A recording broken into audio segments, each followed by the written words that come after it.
ಖಗ್ರಾಸ ಚಂದ್ರಗ್ರಹಣ.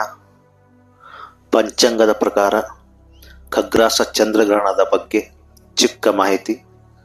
September 7ನೇ ತಾರೀಕು ರವಿವಾರ ಭಾರತದಲ್ಲಿ ಸಂಪೂರ್ಣವಾಗಿ ಗ್ರಹಣ ಕಾಣಿಸುತ್ತೆ.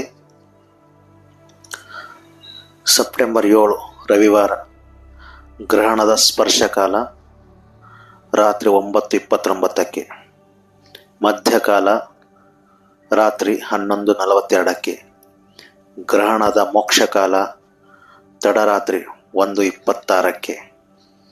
ರವಿವಾರ ಮಧ್ಯಾಹ್ನ ವೇದ ಆರಂಭ ಆಗುತ್ತೆ. 12:20 ಒಳಗಡೆ ಊಟ ಉಪಹಾರ ಮಾಡುವವರು ಮಾಡಬಹುದು. ಮಕ್ಕಳಿಗೆ, ವೃದ್ಧರಿಗೆ, ಅಶಕ್ತ ಹಾಗೂ ಗರ್ಭಿಣಿಯರಿಗೆ ಸೂರ್ಯಾಸ್ತದಿಂದ ವೇದ ಆರಂಭ ಆಗುತ್ತೆ. ಸಂಜೆ 6 ಗಂಟೆಯ ಒಳಗೆ ಊಟ ಉಪಹಾರ ಮಾಡುವವರು ಮಾಡಬಹುದು.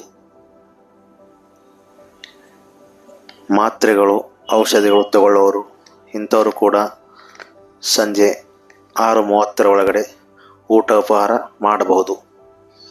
ಗ್ರಹಣದ ಫಲ, ಯಾವ ರಾಶಿಗೆ ಯಾವ ಫಲ ಇದೆ ಅಂತ ಹೇಳ್ತೀನಿ. ಶುಭ ಫಲ ಧನು, ಕನ್ಯಾ, ವೃಷಭ, ಮೇಷ. ಸಾಧಾರಣ ಮಿಶ್ರ ಫಲ ಮಕರ, ತುಲಾ, ಸಿಂಹ, ಮಿಥುನ.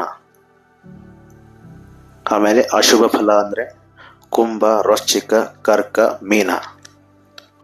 ಗ್ರಹಣ ಮುಗಿದ ನಂತರ ಯಾರಿಗಾದರೂ ದಾನ ಮಾಡೋದು ಇಚ್ಛೆ ಇದ್ದರೆ ಮೋಕ್ಷದ ನಂತರ ಅಂದರೆ ಮರುದಿನ ಮುಂಜಾನೆ ಅಕ್ಕಿ, ಉದ್ದು, ತಾಂಬೂಲ ಜೊತೆಗೆ 50, 100 ಎಷ್ಟಾಗುತ್ತೋ ಅಷ್ಟು ದಕ್ಷಿಣೆ ಇಟ್ಟು ದಾನ ಮಾಡಬಹುದು.